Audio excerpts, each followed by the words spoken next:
Student. तो बेटा आज क्लास 9th में स्टार्ट करते हैं केमिस्ट्री का first chapter matter in our surrounding. ठीक है, हाँ, हमारे जो सराउंडिंग में मैटर है उसकी क्या योग्यता, क्या मैटर है, वो चीज़ हमको बताना है। तो बेटा मैटर क्या होता है, एक चीज़ ध्यान रखो, हमारे आसपास जितनी भी चीज़ें प्रेजेंट हैं, कोई भी चीज़ ले लो, कोई भी थिंग ले लो, कोई भी ऑब्जेक्ट ले लो, वो सब मैटर होता है। क्या होता है? मैटर होता है। यानी ब्लैक बोर्ड जैसे ये है, मोबाइल है, सीट है, खाने के लिए फूड जो है, ये सब क्या है? मैटर है। मैटर एक साइंटिफिक नेम है। ठीक है, मतलब एक साइंस में बोल सकते हैं इसको मैटर। वैसे तो हमने ये तो बोर्ड है, ये है, लेकिन अगर जो है तो क्या है? ये तो एक मैटर है। ठीक है, तो मैटर क्या होता है, अगर इसकी डेफिनेशन समझें तो मैटर एनीथिंग, कुछ भी हो सकती है जो स्पेस को घेरे, ऑक्यूपाई स्पेस एंड मास, जिसके पास कुछ ना कुछ मास हो, उसको हम क्या कहते हैं? मैटर। ठीक है, तो डेफिनेशन लिख सकते हैं एनीथिंग दैट ऑक्यूपाई। ठीक है, ऑक्यूपाई क्या करते हैं? ऑक्यूपाइज स्पेस एंड हैव मास, जो भी आप समझ सकते हो। ठीक है, डेफिनेशन लिखी होगी, देख लेना, बस यहाँ पे समझ लो। तो मैटर क्या होता है? मैटर हमारा जितनी भी ऑब्जेक्ट है, सब चीज़ क्या होती है? मैटर होती है, जो कुछ ना कुछ स्थान, कुछ ना कुछ प्लेस घेरती हो, ऑक्यूपाई करती हो, और उसके पास कुछ ना कुछ मास हो। अगर जो मास और स्पेस ऑक्यूपाई करे तो वो मैटर होगा।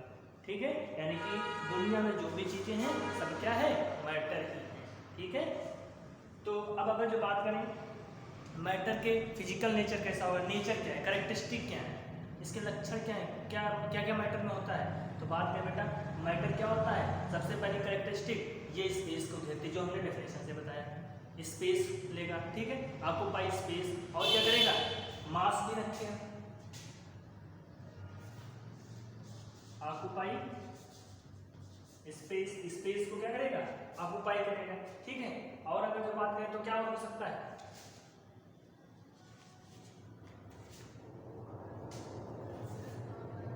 हैव मास, मास भी इसके पास होता है। अगर जो मास है बेटा, मास है तो ग्रेविटेशन भी लगेगा। अरे लगेगा कि नहीं लगेगा? मास होता है किसी में तो फिजिक्स की बात में ग्रेविटेशन है, तो ये चीजें होती हैं हमारे किसमें? मैटर के पास, और इसमें फोर्स भी लगते हैं, यानी हर चीज होती है। ठीक है, तो मैटर की कैरेक्टरिस्टिक क्या है? स्पेस है, स्पेस को ये घेरती है, मास रखती है, शेप कुछ होता है, कुछ ना कुछ शेप तो होगा ही। ठीक है, सबका शेप अलग अलग होता है। ये चीजें हमारी क्या होती हैं? मैटर में। आप मैटर को बोल सकते हो कि दुनिया में जो भी चीजें हैं सब मैटर है, यानी कि दुनिया की जो भी चीजें हैं जिस मटेरियल से बनी उसको मैटर कहते हैं, ये बोल सकते हो। ठीक है, इसके बाद आगे की बात करें तो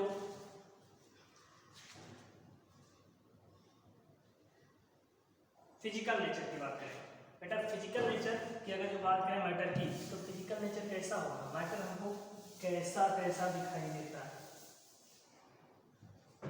तो सबसे पहले फिजिकल नेचर में हम ये कह सकते हैं मैटर हमारा छोटे छोटे पार्टिकल से बना होता है। ठीक है, मैटर हमारा कैसे बनता है बेटा? हिंदी में बोलते हैं इसको द्रव्य। क्या कहते हैं? द्रव्य। ठीक है, यानी कि दुनिया में जो भी चीजें हैं जिस पदार्थ से बनी हैं उसको हम द्रव्य कहते हैं। सभी पदार्थों को क्या कहते हैं? द्रव्य कहते हैं। ठीक है, वही हमारा मैटर है। द्रव्य हमारी क्या करती है? कुछ ना कुछ स्थान घेरती है और द्रव्यमान रखती है। ठीक है, ऐसे सभी पदार्थों को हम द्रव्य कहते हैं। ठीक है बेटा, इसके बाद बात करें तो फिजिकल नेचर की बात करें तो मैटर जो बेटा बना होता है, matter made up with small particle. ठीक है बेटा, स्मॉल पार्टिकल से बना होता है।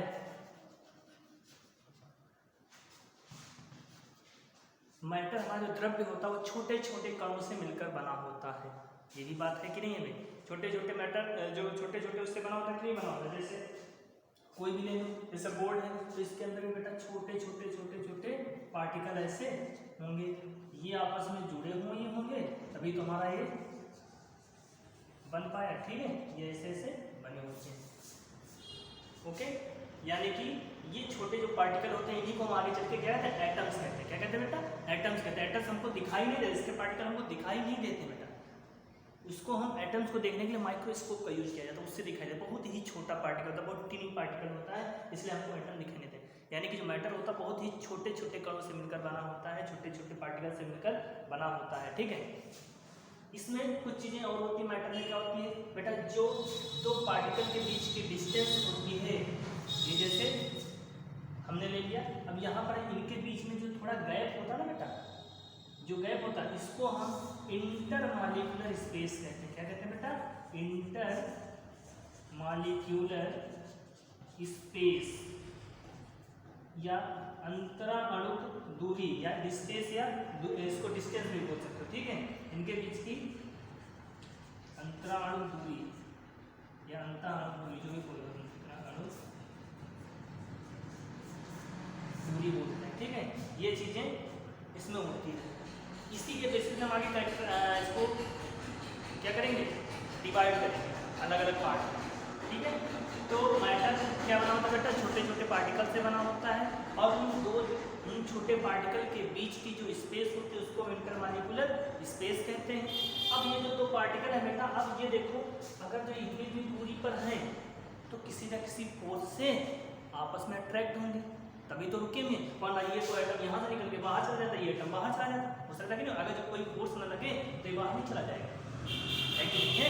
कोई भी चीज हो, अगर ये तुम लोगों को जैसे बहुत बच्चे पढ़ने नहीं आते, घर से फोर्स ना दिया जाके पढ़ने आएंगे, वो तो घूमने लगेंगे ना, तो फोर्स होना जरूरी है, इसलिए इस पर कोई ना कोई फोर्स लग रहा होगा, वरना ये तो भैया आइटम बाहर निकल के चले जाएगा, हम हमारे सामने रहेंगे, तो जा रहे हैं, ठीक है। तो कोई ना कोई क्या लगेगा, फोर्स होगा, जिसको हम कहते हैं इंटरमॉलिक्यूलर फोर्स। क्या कहते हैं बेटा? इंटरमॉलिक्यूलर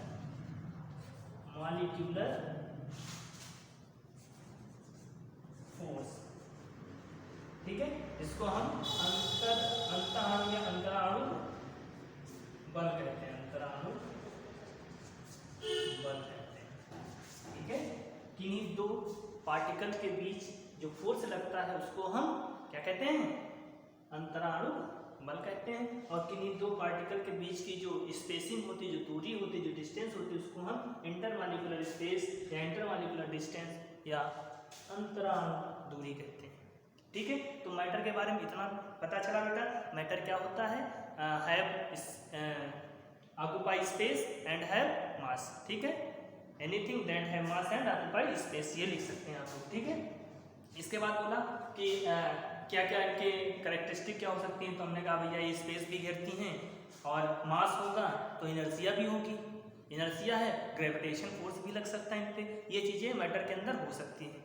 अब अगर जब बात करें फिजिकल नेचर कैसा होता है, तो हमने कहा ये जो मैटर होता है ना, वो छोटे छोटे पार्टिकल से मिलकर बना होता है, और हमने कहा एक स्ट्रक्चर भी दिखा दिया, जो छोटे छोटे पार्टिकल होते हैं उन दो पार्टिकल के बीच की दूरी को हम इंटरमॉलिक्यूलर स्पेस कहते हैं, और उनके बीच जो फोर्स लगा था जिनकी वजह से वो बंधा हुआ है, सब पार्टिकल सभी कण आपस में बंधे हुए हैं, उसको हम इंटरमॉलिक्यूलर फोर्स या अंतराणु बल कहते हैं। इतना समझ में आया मैटर के बारे में, इतना पढ़ना, ठीक है। अब इसका थोड़ा फिजिकल नेचर पढ़ रहे थे, तो फिजिकल नेचर के बेस पे ये बेटा अलग अलग टाइप के होते हैं। मैटर कितने टाइप का होता है, मैटर की स्टेट इतनी होती है, टाइप या स्टेट बोले, ठीक है। तो फिजिकल नेचर पर बात करें तो ये 3 टाइप के पढ़ेंगे। कौन कौन से बेटा? एक तो पढ़ेंगे सॉलिड, दूसरा पढ़ेंगे लिक्विड और गैस, यानी इसको कहते हैं ठोस, इसको कहेंगे द्रव। देख लेना, मैटर को द्रव्य कहते हैं हिंदी में, और लिक्विड को द्रव कहते हैं, ठीक है, ये चीज ध्यान रखना। और गैस को तो हम गैस ही कहते हैं। ये चीजें हैं state of matter, state of matter, ठीक है।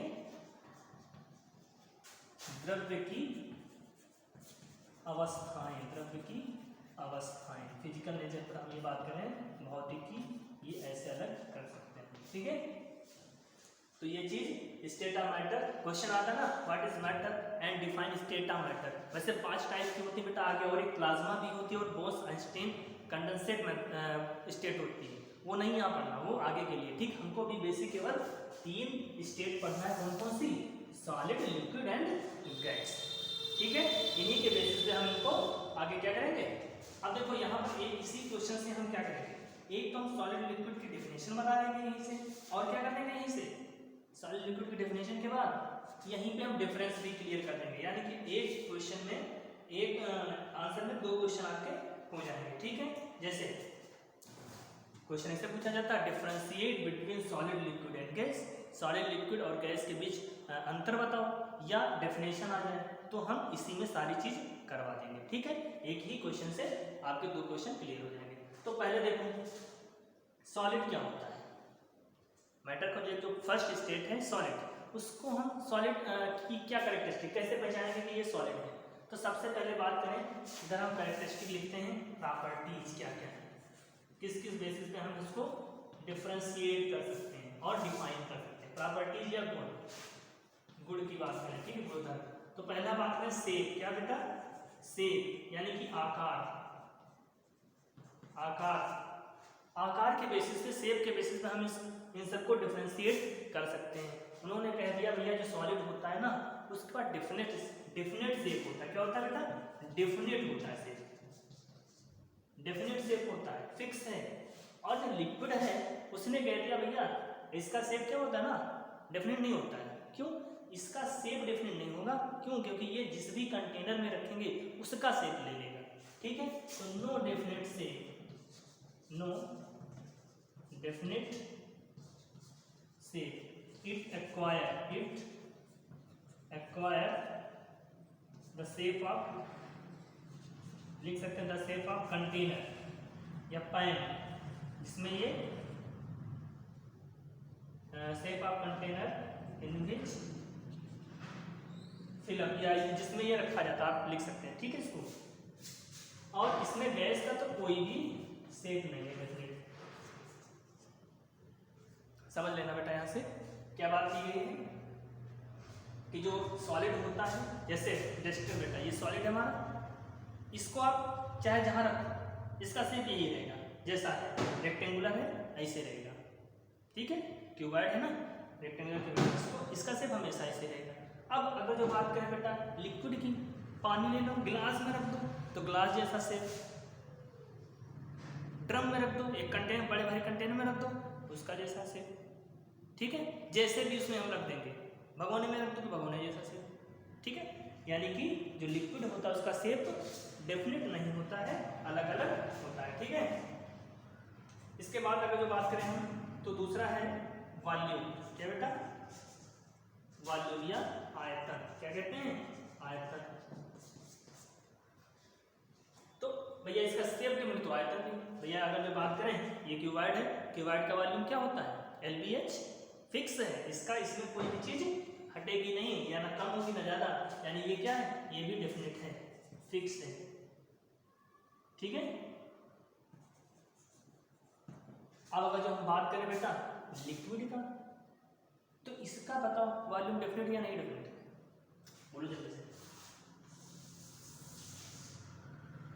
डेफिनेट है बेटा, अगर जो हमने 1 लीटर पानी को चाहे भगोने में रखो, चाहे बाल्टी में रखो, चाहे ड्रम में उठा के रख दो, वो 1 लीटर ही रहेगा, यानी उसका वॉल्यूम फिक्स है बेटा। चाहे थाली में रख दो, थाली में फैला दो, ठीक है, रहेगा क्या 1 लीटर ही रहेगा, यानी कि उसका वॉल्यूम फिक्स है। ठीक है, उसकी जो क्वांटिटी है वो फिक्स है, उतनी ही है। तो यहाँ पर वॉल्यूम क्या है डेफिनेट, ये भी डेफिनेट है। ठीक है, इसको भी हम लिख सकते हैं क्या डेफिनेट है, निश्चित है। हाँ, इसको हिंदी में क्या कहते हैं सब डेफिनेट निश्चित है बेटा, यानी फिक्स है। और इसका अनिश्चित था, उसमें हमने बोल दिया जिस भी बर्तन में हम पानी को द्रव को रखते हैं उसका आकार ले लेता है। इसके बाद करें आयतन की, आयतन क्या होता है ठोसों का आयतन ये भी निश्चित होता है, द्रव का भी आयतन निश्चित होता है बेटा, जितना है उतना रहेगा। लेकिन गैस का आयतन कहाँ निश्चित है, क्यों भैया, जैसे गैस क्या हुआ पहले लिख देना नो डेफिनेट, क्यों सिलेंडर में गैस भरवा के लाओ और थोड़ा सा यहाँ पे कमरे में खोल दो तो पूरे कमरे का आयतन घेर लेगी, पूरे कमरे का वॉल्यूम ले लेगी। अब उसको कैसे करोगे, उसने तो पूरा वॉल्यूम ले लिया। ठीक है, छोटे से कमरे में करोगे तो छोटे से कमरे में आ जाएगा, सिलेंडर में देखो छोटे सिलेंडर में भर गया है कि नहीं, तो उसका कोई वॉल्यूम फिक्स नहीं है बेटा, उसको चाहे जहाँ पहुँचा दो वो तुरंत पूरे कमरे में फैल जाएगी। स्मेल यहाँ से परफ्यूम ले लो, यहाँ छोड़े दूर तक गई इसमें, यानी कि दूर तक फैल जाती है। तो इसका कोई भी वॉल्यूम और शेप, तो हम बात कर सकते हैं सॉलिड में शेप और वॉल्यूम दोनों फिक्स, लिक्विड में शेप फिक्स नहीं होता लेकिन वॉल्यूम फिक्स होता है, गैस में दोनों भी फिक्स नहीं होते, दोनों नहीं फिक्स होते हैं, ठीक है। इसके बाद अगर जो बात करें हम इंटरमॉलिक्यूलर स्पेस, अंतराणु दूरी, इंटर मॉलिक्यूलर स्पेस लिख रहे हैं, ठीक है, अंतराणु दूरी। अब बताओ भैया इंटर मॉलिक्यूलर स्पेस की बात करें तो सॉलिड में क्या होते हैं, इसके पार्टिकल बहुत पास पास होते हैं। क्या होते हैं, सॉलिड में जितने भी पार्टिकल होते हैं उनके जो पार्टिकल बहुत पास पास होंगे। अब अगर जो पार्टिकल बहुत पास पास होंगे, बहुत ही पास पास होंगे, तो उनके बीच की दूरी क्या होगी बेटा, अरे कम होगी कि नहीं होगी, क्या होगी, लेस। यहाँ पर क्या लिख सकते हैं, लेस, बहुत ही कम होगी। और लिक्विड की बात करें तो बेटा लिक्विड में देखो ना थोड़ा थोड़ा तो दूर होता है, सॉलिड की तरह पास नहीं होता। अगर सॉलिड की तरह एकदम पास में होते तो वो लिक्विड कभी भी बहता नहीं, ठीक है, एक जगह से दूसरी जगह बहता नहीं। क्या ये बहता है, देखो ये जहाँ रखे वैसे रहा ना, ये आगे चला नहीं चला, क्यों, क्योंकि इनके पार्टिकल इतने पास हैं कि इतने अट्रैक्टिव फोर्स से लगे कि ये पार्टिकल बाहर जा ही नहीं सकते हैं, ठीक, इसमें काइनेटिक एनर्जी नहीं आती इतनी जल्दी। लेकिन क्या होता है, जो तुम्हारे बोलते हैं जिसको लिक्विड, इसमें थोड़ा स्पेस ज़्यादा होता है, ठीक, फोर्स कम होता है, इनके मूव करते रहते हैं पार्टिकल, ठीक है, मूव करेंगे तो ये आगे बहता रहता है, ठीक है, इसीलिए लिक्विड हमारा बहता रहता है। यानी इसमें की बात करें तो मीडियम क्या होती है बेटा, मीडियम होती है, मतलब इससे तो ज़्यादा ही होगी। और इसमें हाई, गैस के पार्टिकल बहुत दूर होते हैं, इसलिए तो रैंडमली जैसे यहाँ छोड़ा बहुत दूर तक फैल जाते हैं। लिक्विड इतनी जल्दी नहीं फैलता, क्यों, क्योंकि इसके बीच की intermolecular space in compare to gas कम होती है, इतना नहीं, काइनेटिक एनर्जी इतनी नहीं होती कितनी जल्दी भाग जाए। लेकिन गैस के पास बहुत दूर दूर स्पेसिंग होती है, दूर दूर स्पेसिंग होगी तो फोर्स क्या लगेगा, कम लगेगा। अरे बात करते बेटा अगर जो देखो ये यहाँ है, ठीक है, यहाँ से कोई मारने आएगा तब तो भाग जाएगा, लेकिन अगर तो यहीं से है तो तुरंत ये पकड़ लेगा इसे। और जो पास पास में थे तो इसको भैया हम जानेंगे, तुमको तो पकड़े नहीं जाने देते। तो ये हो गया गैस का कॉन्सेप्ट। गैस में क्या होता है, पार्टिकल बहुत दूर दूर होते हैं, स्पेसिंग बहुत ज़्यादा होती है, जिसकी वजह से इस पर इनके बीच फोर्स कमजोर रहता, कम फोर्स लगा पाता। भाई दूर के रिलेशन वाले नहीं ज़्यादा वो कर पाते हैं, घर वाले तो तुरंत तगड़े से पकड़े रहते, नहीं जाने देंगे, वही चीज़ें हैं। तो यहाँ पर क्या होता है, ये रैंडमली तुरंत फैल जाते हैं, ठीक है। तो इसके बीच की स्पेसिंग ज़्यादा होती है, इनके बीच स्पेस कम होता है, इसलिए इतनी जल्दी नहीं फैल पाता है, धीरे धीरे चलता है, धीरे धीरे फैलता है, और ये फिक्स रहता है, ये तो कहीं नहीं जाना, ये तो बंधे हुए हैं, ठीक है। तो इसके बाद बात करें तो जब इंटरमॉलिक्यूलर स्पेसिंग की भी हो गई तो फोर्स की बात भी कर लेते हैं। इंटरमॉलिक्यूलर फोर्स की, फोर्स क्या होगा यहाँ पे, अब फोर्स अभी तो बता दिए, जिनके बीच की स्पेसिंग कम होगी तो फोर्स हाई होगा, अरे होगा कि नहीं होगा, इसमें तो मीडियम ही होगा, इसमें लो होगा कि नहीं होगा, हाई या मोर इसको कह सकते हैं, स्पेसिंग मोर स्पेस, ठीक है। और यहाँ पर लो होगा, फोर्स क्या होगा, लो कम लगेगा, यहाँ पे तो मीडियम रहेगा, और यहाँ पे हाई। इनके पार्टिकल स्ट्रांगली फोर्स से लगे हुए हैं, ठीक है, फोर्स बहुत ही काम कर रहा है, इसलिए ये चीजें होंगी। और अगर जो बात करें बात बेटा हम डेंसिटी की, क्या बात करें, डेंसिटी की, देखो जो जो टॉपिक है इनको याद करें, डेंसिटी या घनत्व, ठीक है। तो डेंसिटी क्या होती है बेटा, सॉलिड की डेंसिटी हाई होती है, उनके डेंसिटी मतलब कितने डेंस पार्टिकल है, उनके बीच की स्पेसिंग से ही रिलेटेड होते हैं, ठीक है। तो सबसे डेंस यानी कि सबसे कम दूरी पर किसमें पार्टिकल होते हैं, सॉलिड में, इसलिए इसकी डेंसिटी क्या रहेगी, हाई रहेगी, हाई डेंसिटी रहेगी। इसकी डेंसिटी मीडियम रहेगी, इसकी डेंसिटी लो रहेगी, वही चीज लिख सकते हैं। देखो तो ये कुछ इनके वो हैं, इससे डेफिनेशन बता कहेंगे सॉलिड क्या है, तो सॉलिड की डेफिनेशन कहेंगे the matter which have definite shape and definite volume is known as solid, या जिसके पास हाई डेंसिटी होती है उसको हम सॉलिड कहते हैं, ऐसे बोल सकते, बहुत सारे इनके डेफिनेशन बन जाएंगे। मेन डेफिनेशन ये बोल सकते हो, सॉलिड के पास definite shape and definite volume होता है उसको हम सॉलिड कहते हैं, जिसके पास डेफिनेट शेप नहीं, डेफिनेट वॉल्यूम होता है उसको हम लिक्विड कहते हैं, और डेफिनेट ना ही डेफिनेट शेप ना ही डेफिनेट वो वॉल्यूम उसको हम गैस कहते हैं, ऐसे हम डिफाइन भी कर सकते हैं जो डेफिनेशन आ जाए। तो यहीं से डिफरेंस और डेफिनेशन दोनों तैयार हो गए आपके, ठीक है। इसके बाद अगर हम बात करें बेटा तो